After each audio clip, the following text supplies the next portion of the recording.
sit back in your seats, get something to eat, and watch this movie. Don't let the kiddies see it, because, well, we'll let you hear the beginning first. Thank you. Hello and welcome to Left of the Projector. I am your host, Evan, back again with another film discussion from the left. I'm happy to announce that you can now sign up and be a paid subscriber to the show directly from Spotify, so you can just pop on there and support the show.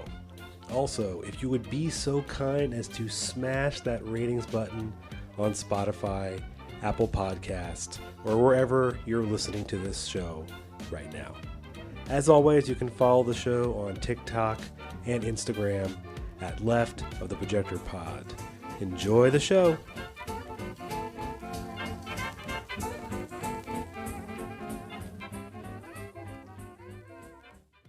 All right, we will get into the conversation this week on yet another 90s movie, Demolition Man. And to talk about it with me, I have Serra Despair and Costume Whimsy. How are you doing?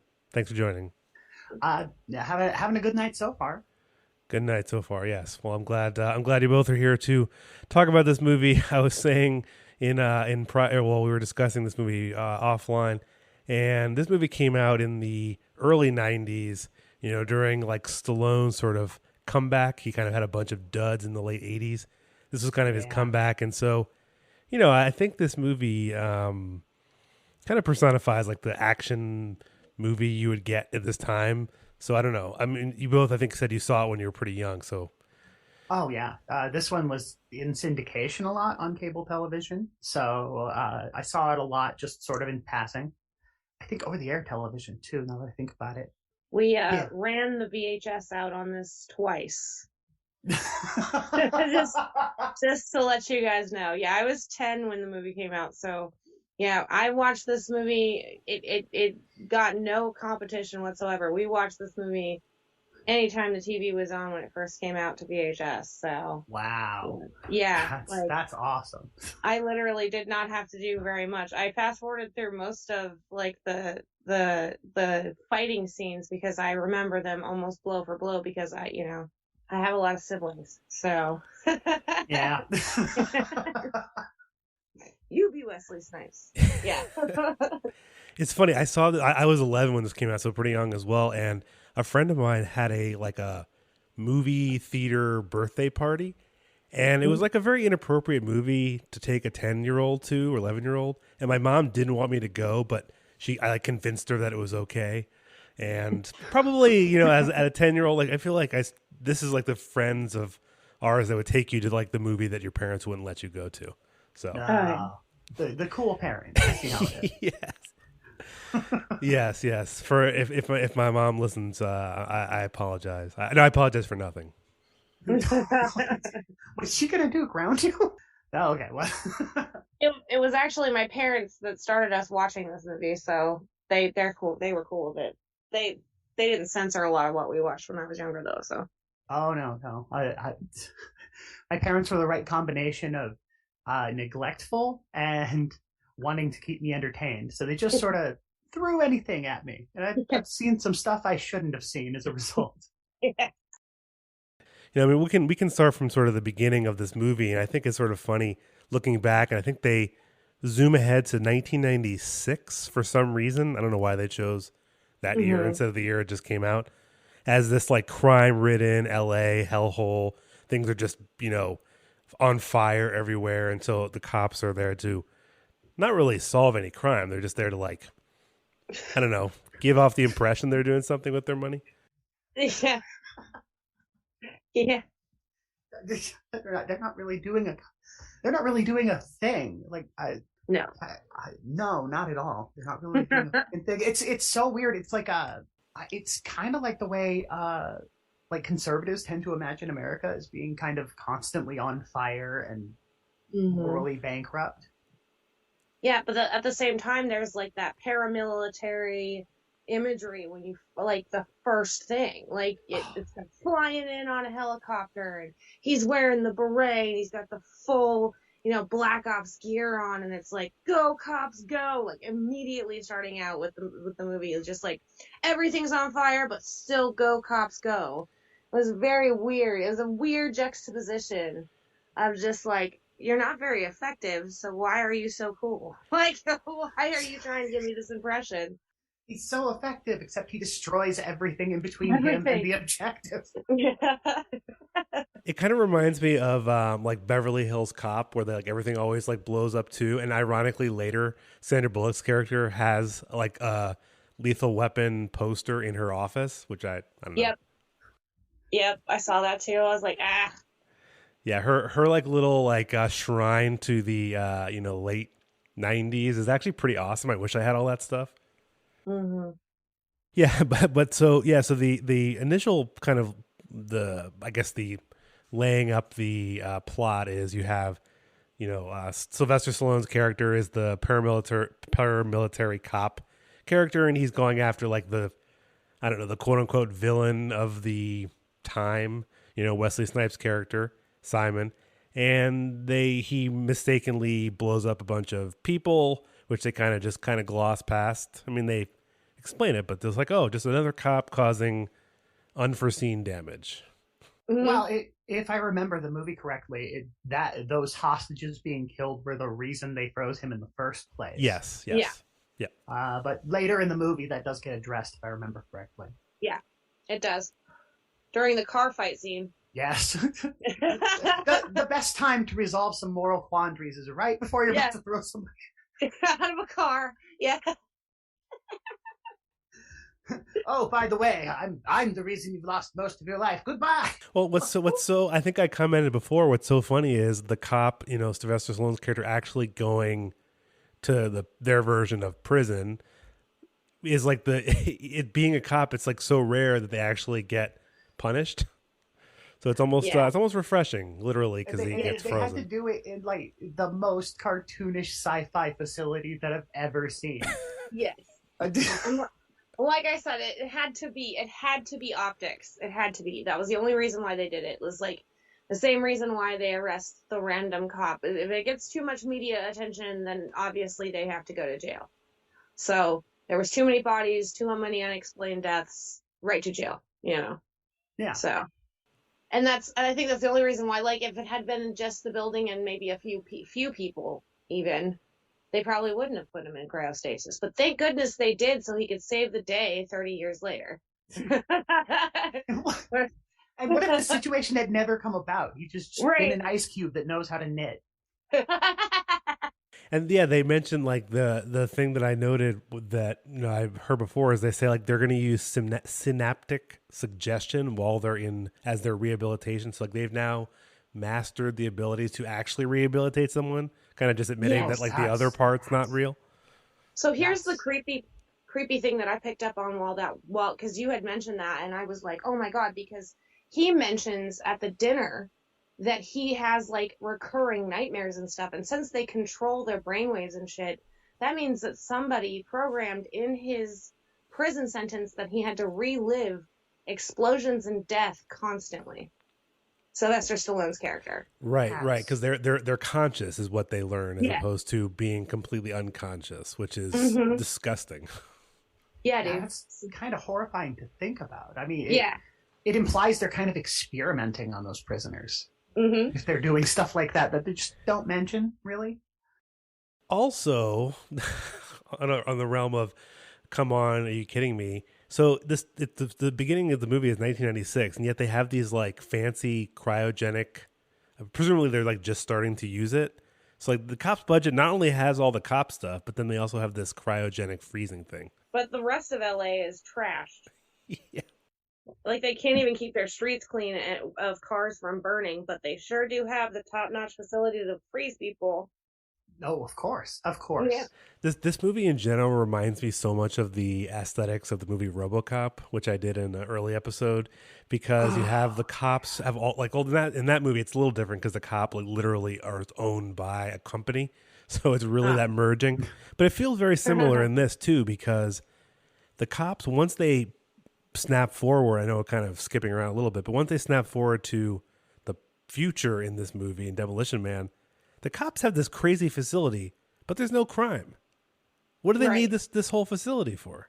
And I actually noted the cops seem to be written by someone who didn't understand how to fit them into a society that didn't need them anymore. And that was super obsolete. So they made them almost caricatures of what it would be like to have to guard just nothing. Yeah, like a mall cop. Yeah. I mean, that's essentially what they are at this point. Everything has basically been turned into a giant mall, and they're just basically making sure there's no pickpockets or shoplifters. That's their whole job. Yeah. A lot of bigger crimes. Oh yeah, or that. but they go into great detail to show that like they use technology to enforce a lot of things, like swearing machines, for example, or the anti-graffiti walls. Yeah, it's amazing the money they spent on the anti-graffiti wall. Meanwhile, there are people starving, literally underground. It barely works. Literally starving underground. And yeah, like it literally, like I said, it felt like, so if I was going to, if it was me personally going to write a script about like the future is so advanced that no one does real crime anymore and there's not really a lot of violence, having that big of a police force with that big of a center involved would not be the first thing that I would have. You know what I mean? Mm-hmm. Especially because a lot of those cops don't even do patrols because the patrols are unnecessary. Right. Like they're just standing around. Yeah. So like literally it's like someone who could not envision what a world would be like without the necessity of the same kind of cops that we have now. Right. Yeah, they just can't picture not having somebody with a stick patrolling. Yeah. That's interesting. That is interesting to think about. Yeah. And I hate to I feel like I have to mention another sort of like parallel in my brain to RoboCop is in RoboCop you have like they build this like future city and all like the poor people are just kind of like pushed in the outskirts and they're like, making it seem like it's the facade of like a crime-free, happy city. And I feel like it's the same in this. They have these fancy cars in city, and then they just kind of pushed all the poor people down below. Mm-hmm. So kind of like they gentrified. Yeah, well, I mean, RoboCop is like ultimate gentrification. I guess in this it's no different too, right? I mean, but they say there's an earthquake in 2010 that presumably destroys most of society. But it's weird to me. They don't like. I'd love to hear like how this doctor took over. Like that's never really you don't really get that backstory. Yeah, they do mention that he did invent cryostasis, right? So my thought process when I was because I was trying to stick mostly with the dialogue, which there's not very much dialogue to be honest with you, is that like. When everything was falling apart, he was one of the only people who had facilities and science to like save people from the catastrophe. So he was one of the only people who had the power to reconstruct things, and he kind of just authoritarianized himself and just like walked up in there. Pretty much like that's the assumption anyway that I got from it because it was like so brief. He's like, when the catastrophe hit, if it wasn't for me, we wouldn't have a society today. It was literally that quick that he explains it, and it like, and he does mention again that he was the one who helped facilitate the cryo facilities and stuff like that. So like, that's all I can infer, but seems like that's how he got control over everything. He clearly he didn't get control over the clothing though, because the clothing is very interesting. The decision to have him and his assistant be wearing mostly like Japanese inspired clothing, right? Yeah. But then all the rest of the aristocrats are wearing something that is very similar to 90s fashion. Yeah, you're right. Didn't think that is interesting. It's really weird. That's something. So like, that's part of the reason why my name is Costume Whimsy. I'm really into like fashion history and stuff, and like the cuts of the clothing, and everything about the clothing from the aristocrats on down to like the police officers it's very 90s. Very baggy. It's very, very, very 90s. Even Wesley Snipes' new clothes, you know, all that stuff. It's very reminiscent. It's almost pre-Matrix in the style of how their clothing is. But then you got, you know, like the dinnerware was all very 90s. The short dresses and the bubble look and stuff like that. You see it in Austin Powers when they re-envision what the 60s look like. It's the same kind of thing. But like for some reason also Kratos and his assistant are wearing Japanese full garb. So it doesn't mesh well. I don't know who decided that. Well, that kind of makes a little bit of sense, like the Japanese idea, where I feel like his philosophy, even though it's not really like fleshed out, is this sort of like clean style, like the fancy Taco Bell, which is very funny. So it's almost like the Japanese garb kind of makes sense in like a weird culturally appropriating way. Yeah. But you were go ahead. Sorry. Oh, I was going to say, having kind of lived through the 80s and 90s, I sort of remember how a lot of people dressed. It was not unusual for rich people to put on some sort of dress, some sort of clothes that they thought were interesting. Literal cultural appropriation in this context. But like at the time, I think in the 90s specifically, there was kind of an uptick in an uptick in the amount of business Japan was doing. And I think that maybe was subconsciously reflected in this movie. Well, there was one thing that I did note as far as the garb was concerned, and that was when Wesley Snipes escapes the museum, which I don't know if you want to continue to like go down the plot, Evan, because I don't want to mess things up for you on that. I mean, so at this point, I mean, we kind of like cover, I guess, the point where they're, you know, they've brought out, so Sylvester Stallone's character. He's now been unfrozen. He's, you know, the whole like, there's lots of like the joking of him adapting to the, you know, the time, and you know, he's this crazy, you know, lewd person who can't be, you know, he's kept the little cursing machine is keep, you know, spitting out tickets and all that. So I guess from there, I mean, you were talking about the clothes. I mean, yeah. Yeah, right after that is when they're like, where is he going to go next? And the computer analyzes completely wrong. Yeah, you're right. That he's going to go start a drug ring.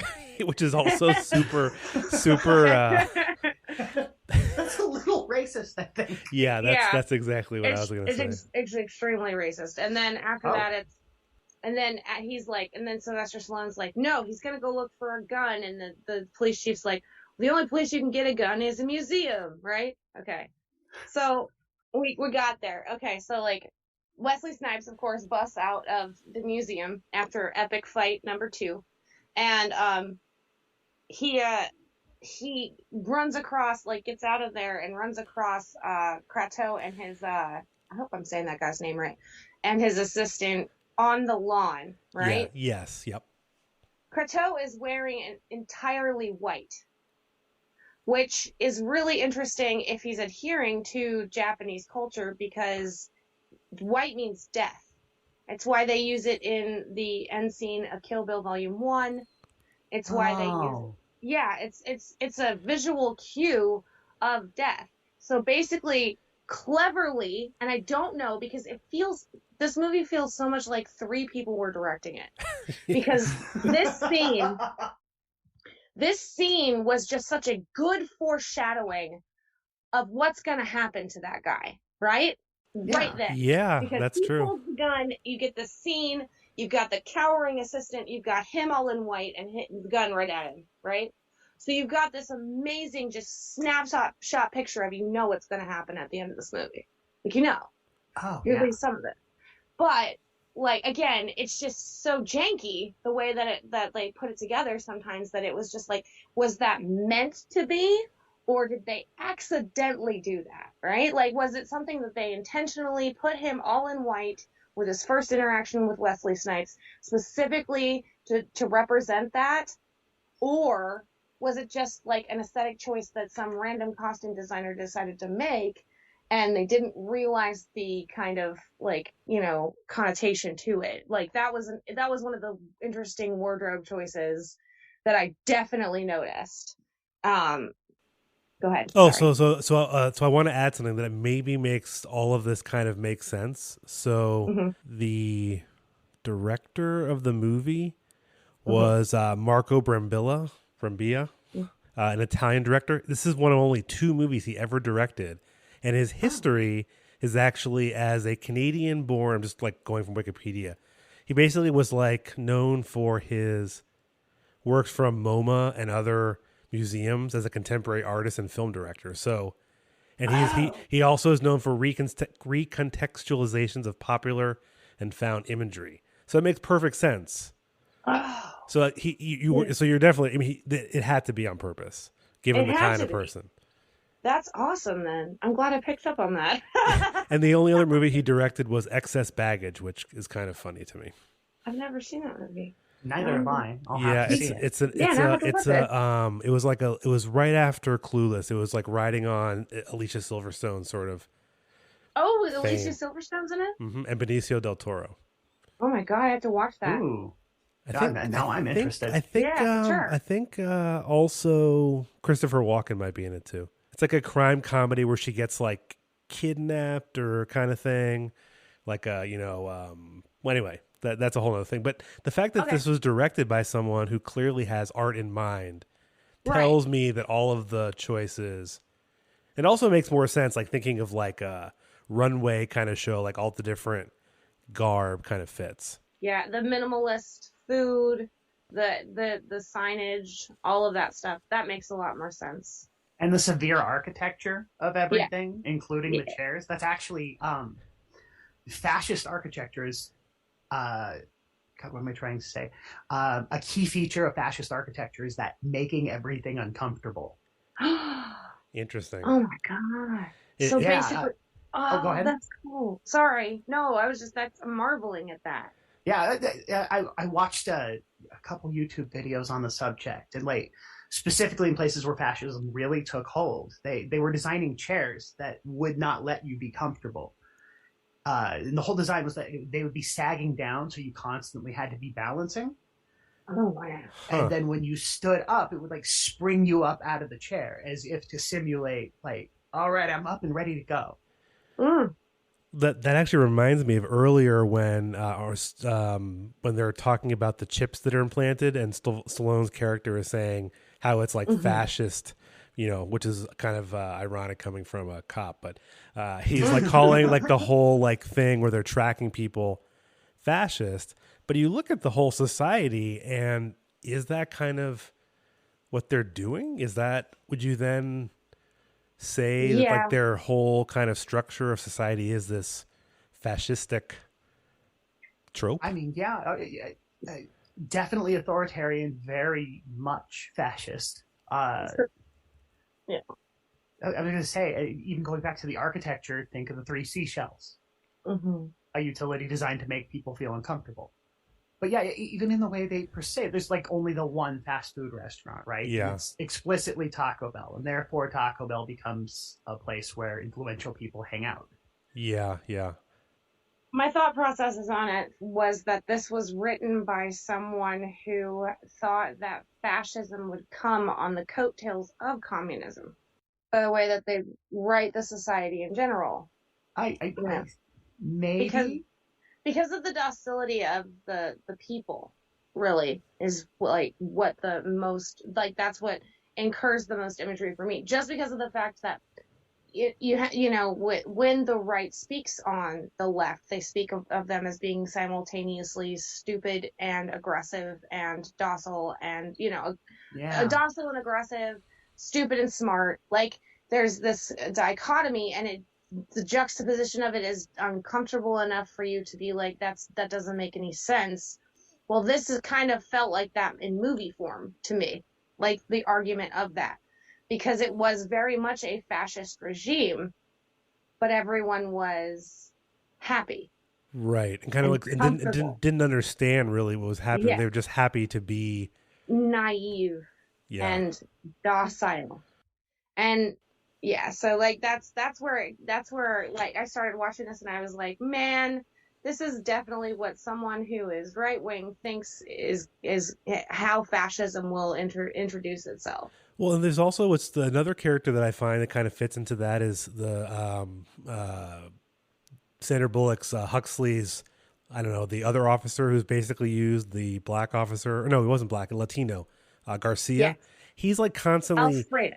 Yes, Alfredo Garcia. He sort of has this, like he's very, very naive about everything. And then at the end, he's like joking, like he's cursing because he's like all of a sudden he's seen the light or something.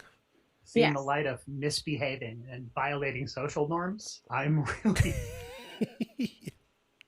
I mean, I don't see the society as actually being happy at all. They constantly have to mind their language, lest a swearing machine go off and they have to pay a small fine. I mean, Right.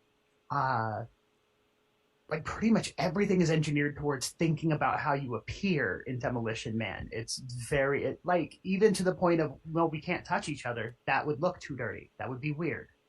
Yeah, yeah. Well, it's also interesting because when the little machine, then they also mention how there's no money, everything is like computer chipped. So it is sort of also this kind of like a post money society in some sense too, where, or maybe there is. I mean, there is still social status because when they go to Taco Bell, there's like super fancy cars out front. So clearly there's still a higher, very wealthy, and then obviously the very poor.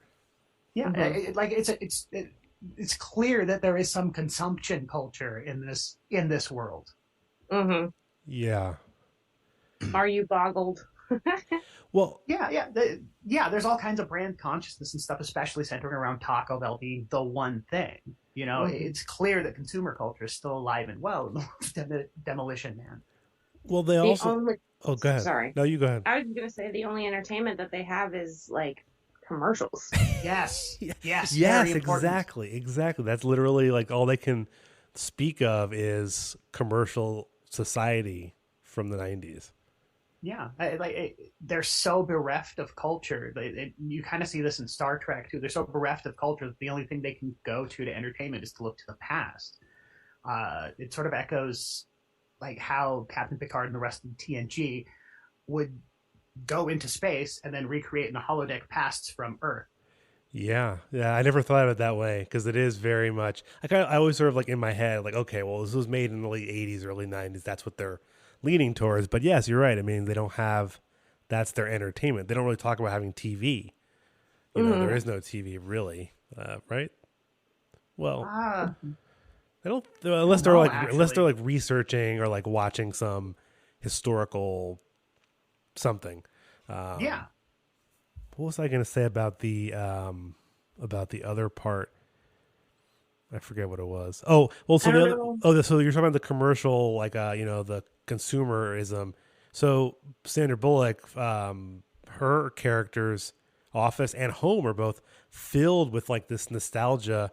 Obviously, she had to recreate or buy them, or I don't know. Like, do you go to like the memorabilia shop down at the San Fran, L.A., whatever they call the city now? San Angeles. San Angeles, yes, right. So they're clearly very stuck in the past. Is it legal for her to have all those things? Because they never really got into it. Well, in her office, they say it's not, right? No, it's not. They say that it violates specific codes, but they look the other way. Oh, okay. So just more cop shit. Yeah. So if you're a cop, you can get away with whatever you want. All right. So then there has to be a black market for this sort of thing, right? Well, yeah. Where do you think they got the hamburger from? I mean, come on. McDonald's. Yeah. Wait a minute. It still applies. Taco Bell. Well, so what's funny is that I read that when this movie came out in other countries, they didn't know what Taco Bell was, so they changed it to Pizza Hut. I don't know how they did that. Like how they got the Taco Bell? Yeah, they don't use Taco Bell in the European release. Apparently, I'd love to see that. They got the combination Pizza Hut and Taco Bell. I think they just changed it to completely just being Pizza Hut somehow. No, I know that's a soundbite from TikTok, dear. Oh shit! Yeah. I'm gonna edit. I was lost too. I'm gonna edit that part out. Oh my god! The Pizza Hut and Taco Bell thing. Oh my god, that's hilarious. We have had for a while, especially where I live. We have Taco Bell and frozen yogurt places. We get the KFC and Taco Bell a lot. Ooh. Oh no, we don't have. Oh. Yeah. Uh, Anyways.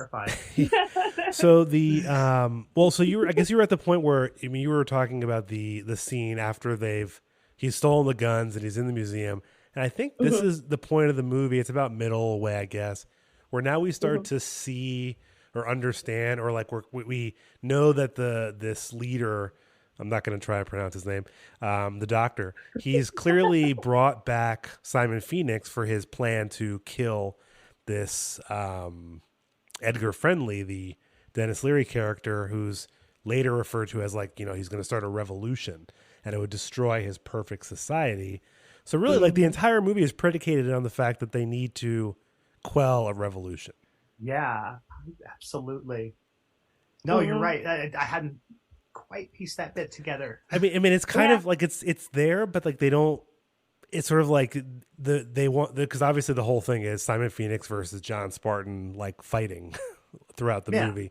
So they kind of hide that out. But then, you know, he later he goes down, John Spartan down, he eats his rat burger, and he's kind of making peace, which is sort of interesting. And he even says when he was fighting them, he wouldn't have fought them if he knew they needed food, like they were hungry, they're poor people.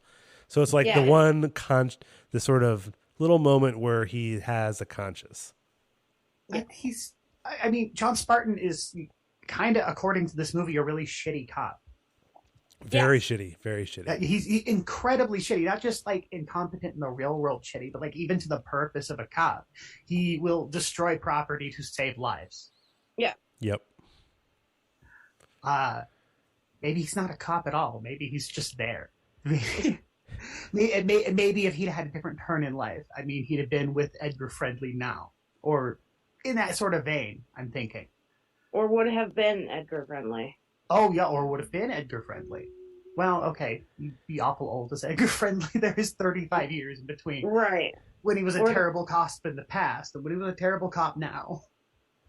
Predecessor to Edgar Friendly. Yeah. Oh, yeah. I loved the excuse for the muscle car and the chase scene. That was fucking funny. Like, they did everything in their power to insert that car as many times as they could. They show it to you in the museum. They show it to you again several times in the museum. They fight on it in the museum. Well, right? It wouldn't have been funny for them to drive those stupid little Teslas around in like a chase. And well, they did though. Yeah, I guess they did. Yeah. Snipes was driving. Yeah, that's true. So it's so funny though, because then they go down to the underground, right? And you know, Sandra Bullock has just been kind of I like, there's so many things I can say about that character. But one of the things that, like, up until that point, she gets history wrong. Like, that's kind of a running joke, is like she gets phrases wrong and sayings wrong, and her idea of what the past actually was is completely fictional. But then they look at this car and she knows the exact fucking specs for it. Like, on the nose. And she's like, I just did some research. Right, and then I just researched, and I'm like, wait a minute, bitch, because you've been researching this whole time and getting everything wrong. How do you know the specs on this particular car? So I have go ahead. Go ahead. No, I was gonna say I have a little nugget that I found earlier when I was watching it about her character. So her name is Lieutenant Lenina Huxley. So her character is named after Aldous Huxley, the author of The Brave New World. Oh, which makes sense, because if you think about that novel, it's like a dystopian, intelligence, super scientific-y kind of thing. So that's not just an accident in, obviously they literally named it after, but I feel like the plot kind of like, I don't want to say makes sense in relation to that. So that must have been the inspiration. Somewhere that the Demolition Man itself is inspired by Brave New World. Yeah. Because I know it's a comic, right? Originally? Brave New World? No, Demolition Man. Was it a comic? Oh, that's a good question. For some reason, I thought that it was, but maybe I just made that up. Because you might be conflating it with Judge Dredd. Oh, okay. Which is a sequel, as I joked before. to this because Yes. it's like, you know, the perfect society has now gone like the other direction. They're like, let's give cops all the power and just be like, you're everything. Well, they were supposed to get a little dirty and then a little clean and find the middle, and apparently all the cops had all the weapons. So Well, there you go. well, what's funny about it's funny you said that. I don't know if you were referring to like the ending when you know Yes. they. Oh, right, Yeah. it's like I know we'll go back a little bit, but yeah, they've basically they're like, okay, well, these two ends aren't so good, but yeah, you know, we'll let the guy with the rat burgers like back up to the surface. We'll put him on the menu at Taco Bell. So going back to Wesley, I enjoyed that reference. However, I feel like her role was exceedingly downplayed just to make Sylvester Stallone like the fucking star of the show for the whole thing, which is fine, but like I said, the intelligence that they give her is selective at best. And like it upset me because like she's just as strong as him, knows the technology better than he does. Like honestly, she should have been lead on a lot of that shit. You know, but she really should have. She gets sat on the fucking sidelines for most of it. And she does it nice, and she doesn't like complain. No. She's just like, okay. Yeah, she just takes it. Well, that's the docile, you know, like creation that they've made of this society, right? She's just willing to just be subservient. Yeah, it frustrated me to no end because she's sitting there in her office, frustrated about life, frustrated about how boring everything is, and how much it sucks that her job is so boring. And then this hero cop from the past gets thawed, and all of a sudden she's no longer this spunky woman who's trying to be an aspiring cop. She could be, but she's now got to be like this sidekick to this guy who literally just blows stuff up. Like it's sad to me. That was one of the things that like I don't remember it being that sad to me, and like watching it this time around, I was like, man, that character was way cool. Could have been way cooler. They could have done a lot of cool stuff with her. They really could have done a lot, but you're right. They went for those goofy little one-off jokes that honestly don't really add anything to the story. No. Yeah, they're just kind of they cover this realm like the God, what's his name? Mel Brooks from the Mel Brooks School of Comedy, where you kind of have to have a joke every so often, otherwise people lose interest for some reason. Oh yeah. Yeah, she definitely is delivering them like these little like one-liners that aren't funny. Yeah, you can take this job and shovel it. This isn't an excuse for how they're doing it, but I guess Sandra Bullock, this was before Speed and some of the, you know, the movies that sort of made her pretty famous. So I'm guessing she was cast sort of just to be like the pretty face next to Sylvester Stallone, and that's about it. Right. Like I said, I found it uber annoying because it was like she spent time and effort and research and knew who everybody was. She was like when the murders first bust out, right? When they're first finding out what the code, what was it, 837 or whatever is. Mm-hmm. Like she's the one who mans the computer. She's the one who figures everything out. It's her idea to defrost Stallone's character. Like, all of this was her.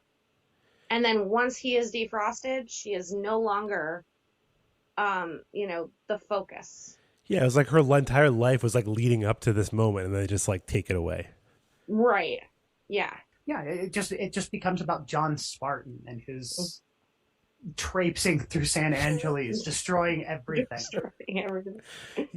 Yeah. It is weird though, because like it gets to the end and they kind of go, "Well, he destroyed everything. Did he really? Like he destroyed a lot of things, but at the end, like he basically just threw a car into a water fountain at the end, and they went, everything's destroyed." Well, the car is fine, right? Didn't it have like a weird foam that like protects you? But the foam stuff was after. I mean, the foam stuff was before that. but before the final fight. So. Yeah, that's true. That's right. That's right. The phone, the phone stuff earlier. The phone stuff was pre him going to confront the leader about his plans and everything. It's it's the fight before the final fight. Yeah. Yes. That's part of the car chase scene.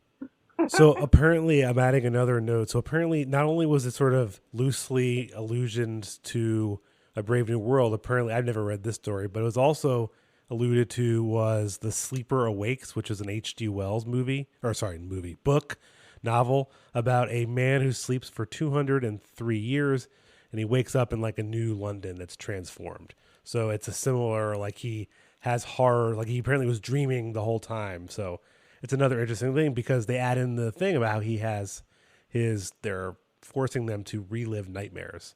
So yeah. it's this very... That is still really interesting. Like the whole re-education technology is terrifying to think of in the first place. Well, and they were able to give Wesley Snipes like new powers, so it's almost like they can genetically engineer you because there's no pregnancy. Stamp forge you into a soldier, or a crafty knitter. One of the two. Yeah. The weird selections, like ostensibly the thing's supposed to be like job training, right? Mm-hmm. So what job is he going to get in the future that involves knitting? He can knit. I mean, I don't know exactly what the consumer culture looks like, but like it's irrational stuff. It's knitting, it's craft, it's all hobbies instead of job skills. Right. Yeah. Right. Yeah. You don't get a sense of like what other people in society do. Like somehow like they've built these like fantastic skyscrapers that all look like sleek and shiny and have all nice apartments. Like the cop had a pretty nice apartment. Oh yeah, everybody. The only jobs we've seen in this movie are cop and Taco Bell employee. Yeah. Yeah. Oh no. Also lounge singer. Singer. Yes, was there lounge was. singer. You're right. Yeah. So they have lounge singers, Taco Bell employees, and cops. Those are the only three jobs in San Antonio. Wait. There's more. There's security guards. And patrons are like curators of the museum too. Yeah, they had the people walking around, I think, right? Yeah. They have two whole security guards and one curator. Why aren't the security guards just cops? Power them down even more. I don't know. They don't get a Tesla. No. They don't get a stun rod. They have to call the real cops. Yeah, they get shot after telling him to increase his calm. Like, it's terrible. Well, and the one other thing we didn't mention, which I think is super funny, is when Wesley Snipes' character, first goes into one of those sort of phone booths. It's sort of like an affirmation chamber where doesn't it like read you things about yourself? Yes. It's super weird. You give everyone joy feelings. It's like the opposite of the one in Futurama, which is like the suicide booth. Right. Oh, God. I forgot about Maybe the that's affirmation booth. too dark. Oh, no, it's fine. If it were too dark, they wouldn't have led with it in season 1, episode 1. Yeah, that's true. That's true. Here's something that actually was pretty interesting to me, too, is like they eliminated physical contact, right? Like they weren't used to physical contact. It was reiterated over and over again how physical contact led to like diseases and a lot of other stuff. So they eliminated it. It's pretty illegal, actually. One of the things that we know scientifically now, which I don't know if they knew then, is that you can actually become touch starved as human beings. So like that entire society is just run on these booths that tell them that they're okay while simultaneously existing touch starved. Like, yeah, they're very repressed. The whole society. Yeah, it sounds pretty miserable. Like, and then the simulation is like these VR helmets. It's unclear exactly what was going on. Yeah, it's like VR, but she explains it as like, I don't know, some kind of wave that connects them, and that's why when he takes it off, it doesn't work anymore. Yeah. I mean, look, those helmets sound great. Don't get me wrong, I'm very curious, but like, does that solve the touch starve thing? I wonder. Like, is that the adequate replacement? No. And the scene is so funny when she sets it up too, because she hands him this towel and she pats his leg like, "There you go." Like if you don't know what's going on, you don't get it, right? And then once you've seen the movie a few times, the way she delivered that was just perfection, hilarious, just hilarious. Like that scene was worth every bit of a lot of that you watch in this show. Like, oh my God, that was so funny. Yeah, no, actually, VR does not actually help with touch starvation. We found this out during this pandemic, actually. Oh yeah, that's right. Yeah. I guess you'd need more than just the force feedback, huh? Yeah. I was thinking these particular helmets, because it seems like to connect the erogenous zones or whatever, or Right. it does science at your brain, and somehow it's orgasmic. That's the best explanation. Right. Yeah. Science is your brain. Science fucks your brain. Oh, so that's the other job, the people who make the science fucking helmets. There you go. Yeah. Wait, the people who worked at the cryo facility. Oh, yeah. Oh. Scientist. Oh, there's 9 jobs. I'm starting to see how the society is possible. Well, I mean, presumably someone built those like skyscrapers. I'm assuming it's, there's like, it's like the hard labor, the working class people are like doing all the work, but they don't get to live in these. They're probably living underground in that. That's what I'm saying. That's what I was about to say. They probably left after those buildings were made because they made all the laws about not even being able to eat salt on your food. Yeah, I mean, the thing about the underground, society is, or the, I don't want to call it society, or society, whatever you want to say, the underground world is, they from when the ups, the version that they give you when you're up on the top is, they left because they didn't want to be part of our, fancy society. And I guess they kind of do agree. They don't want to live in this manufactured world. So they're there on their own accord. They're not actually cast out. Or do you think that's not true? What do you think is true? Are they forcibly removed, or they actually are leaving on their own accord? I think I think they are forcibly removed. Like, okay. Like in the way gentrification forcibly removes people. Like, you're allowed to live there, but they will harass you until you leave, so they can do what they want with the land. Right. They're probably getting too many, credit violations, and like, well, you can either just reform or leave. I think it's a bit of column A and column B, right? Yeah. Like, I think some of them probably left just they didn't want to exist in that society, period. I think maybe even some people, depending on how long the underground society existed for, probably lived their whole lives underground. Yeah, and then they're kids. And then you have people who, like you guys said, were failed by the system repeatedly and decided they were going to leave.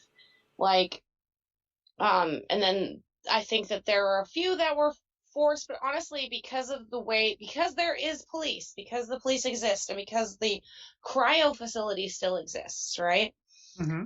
There has to be some crimes where the cryo facility is necessary in order to have refreezing things still exist. Right. Because they would. Yeah. They would only need storage if it was never going to be used. So you have to think that they probably fled there before being frozen, but some people who would have escaped to the underground are actually frozen. Well, and another little thing I noticed too is the underground is the only place in the movie where you see a child. Because presumably they're still having children, the old-fashioned way. Not in a tube in the... That is interesting. I hadn't thought about that. Mm-hmm. You don't really see a kid anywhere else because, they grow them in labs. Mm-hmm. But they still have to exist. I guess they have nannies. I guess that's a job. Well, go ahead. Well, that's a reference. The science behind how they grow the children is very Brave New World. Exactly. Yep. Very much so. That is true. I bet they probably raise them the exact same way, with the conditioning chambers and all. Yeah. Well, so that means that there's so much more implication to that you had to understand an inference from this movie solely based on preset knowledge that we didn't know we were supposed to have during the time. It's very interesting. Yeah.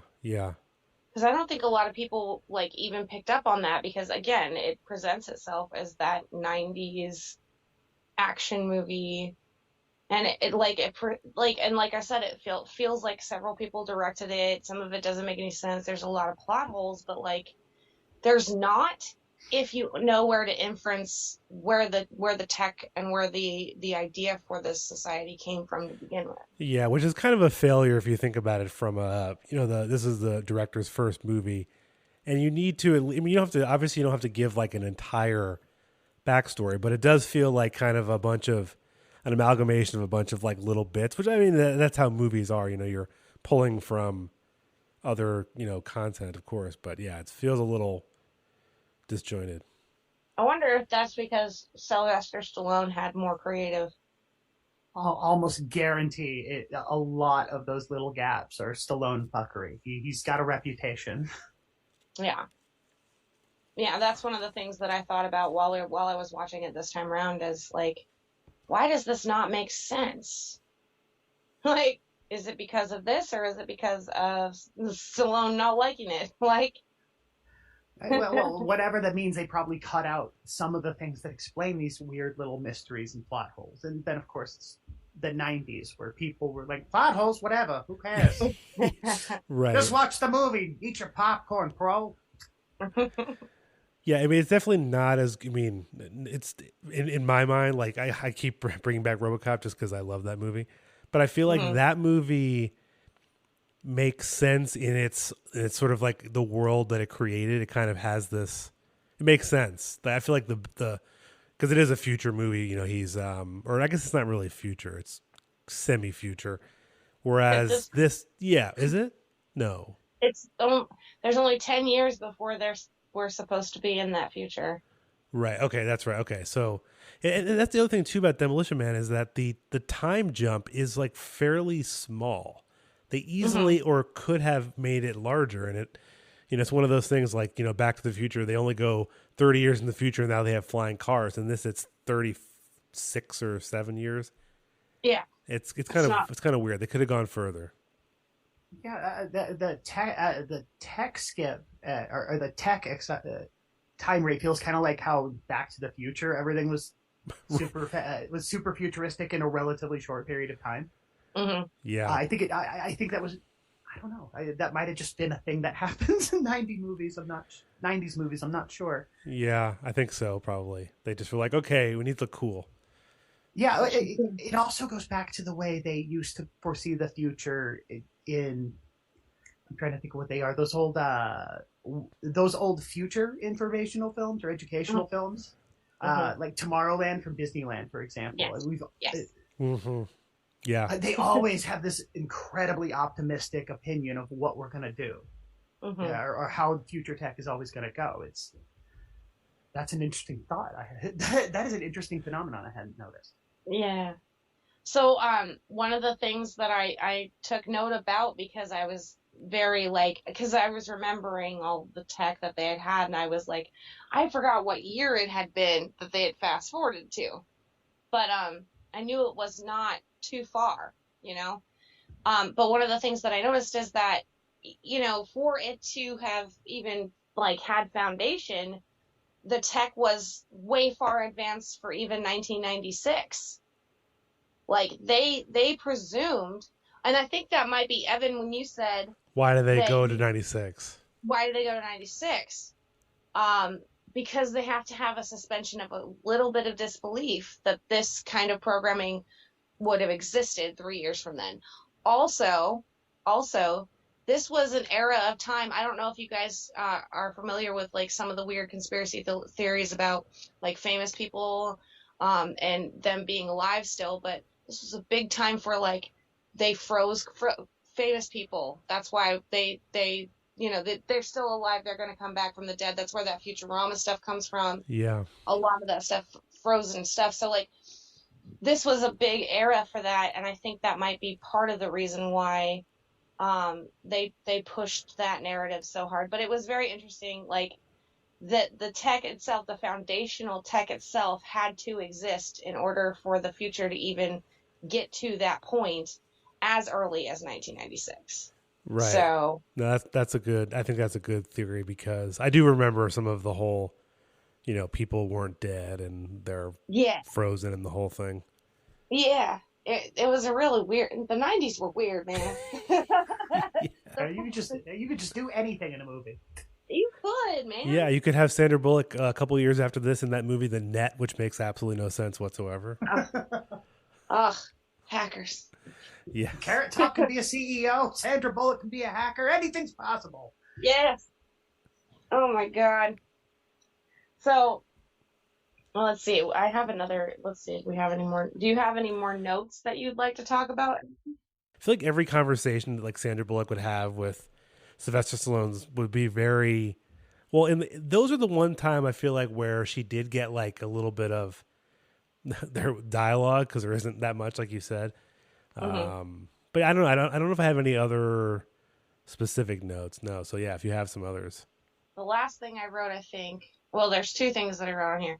Was that they basically gave us a big plot loop kind of situation. And the thing that was interesting to me was like, so Sylvester Stallone delivers the line at the end that Wesley Snipes delivers at the beginning, which is it cold in here or is it just me? Right? And like, that was really obvious. But one of the things that I noticed that I don't think I noticed until I watched it this time around is by the end of the first fight, Wesley Snipes says, I'd lose my head if it wasn't attached. And at the end of Demolition Man, Sylvester Stallone freezes him and kicks his head off his shoulders. Yeah. Yeah. Oh, wow. That's a good callback. So, like, it literally was like this full circle to the end. They could have ended the movie right then. They didn't have to add the weirdness at the end where it's like, let's hold hands and kumbaya. Like, if they wanted to leave it ambiguous, that would have been the best way to do that, in my opinion. I agree. I like ambiguous endings where you like kind of don't know what happens. I do too, but that was such a janky way to do it because it ended up becoming super centrist when all this time we were talking about, like, we shouldn't let people starve, authoritarianism is bad, like all of these themes, and even more so now that we know the book references, and then it's all of a sudden, well, you hold hands with him, and we're gonna sing songs together. I think that's a product of like just the '90s need for a happy ending. Yeah, it feels like executive interference asserting that sort of thing. Just to say, well, you have to have an ending where everybody comes together at the end. Otherwise, people will figure out what communism is. I don't know what they were worried about. Yeah, no, I think you're right. I mean, thinking back of like '90s movies, especially, they're always have that. Not just the happy ending, but the romance ending, where the main guy you've been seeing and the main lady you've been seeing finally smash pelvises together. Those kisses have always grossed me out because Sylvester Stallone is so much older than her. It's unsettling. And yes. Why did he have to do like the VJ Day Times Square kiss? Right, like the bending her over and stuff. Like what? They didn't need to dip her in the street. Like the whole ending serves no point other than just to hit these weird social norms that we have. Yeah, the guy like curses. She gets to kiss somebody, and I don't know. Taco Bell's going to expand. She has to. Yeah. Jinkies, is all of this stuff good? And I just that was the point where I was like, okay, wait a minute, because we know touch starvation is real. You've just been kissed for the first time ever. You would not be asking that question. Your body's imperative to be touched. You would have been ripping that man's clothing off, like that. That would have been better. Like anything would have been better, honestly, but. Like these people don't touch each other, and she finally gets to succumb to a physiological desire to touch someone. Yeah, they should have pulled away in like a different muscle car. Been like, oh yeah, here's another. This random muscle car is just like pulls up. Just let her have another Jinkies moment where she's like, "This is a another muscle car. These are all the specs for it. Yeah, just like the end of My Cousin Vinny. Couldn't have possibly been it. Doesn't take those tires. All right. Just anything better than, oh, by the way, I'm just going to violate your consent for no reason. Yeah. I know we talked about it earlier, but she actually, so that was a good moment though, when he tries to push himself on her at first, and she's like, get the hell out of my apartment. Yeah, I did appreciate that she was able to set her boundaries with him, although I don't know how all that would have worked in real life. Yeah. But at least it shows like a moment where, you know, she is taking charge over this constant like opposite. Yeah, I just kind of wish they followed through in the end. If he had asked, that would have been a great that would have been a great fucking hook. Right. Yeah, that does save the ending, I think. Oh yeah, it totally would. Because like the whole point is they're supposed to be like, it's a buddy cop movie, right? Mm-hmm. And so the whole point is at the end, each cop is supposed to be influenced by the other in some way. One is more interested in social norms, and the other is less interested in social norms by a relative amount. Well, so she should have kissed him. Yeah. I said. Yes. She should have kissed him, or she should, like I said, this touch-starved woman who wanted to have sex with him in the middle of the movie should have absolutely ravaged him. There should have been no, like, he bends her over to kiss her in this weird, awkward angle. None of that. Mm-mm. No. Like, sorry. No, I have a counterpoint. There's absolutely no way that they have proper sex education in the world where you go to the lab to have children. Oh, yeah. No, absolutely not. Like, it could have been a big slot. Like, she could have just given him the worst and sloppiest kiss ever, and he goes, whoa, we can work on that. Or something equivalent, you know what I mean? Oh my god, that would have been fucking perfect. Sorry for cussing on your podcast. No, you can. No, cursing is fine. No, my god, that would have been perfect. Because that would have wrapped up all of those jokes where he says close enough. Because he says close enough, all of her puns, or all of her bad lines. God, that would have been good. Oh, that would have been fantastic. That would have been so good. All right. If only we were cocaine-fueled film executives in the 90s. I know. We'd have been rich by now. All right. Well, I think we can't top that. So, again, Costume Whimsy and Serra Despair. Again, thank you both for joining me tonight. It's been great. Of course. Always happy. Anytime you need me. Thanks for having me. Of course. Yes, and so everyone can listen to other episodes on your podcast app of choice, and have a good one.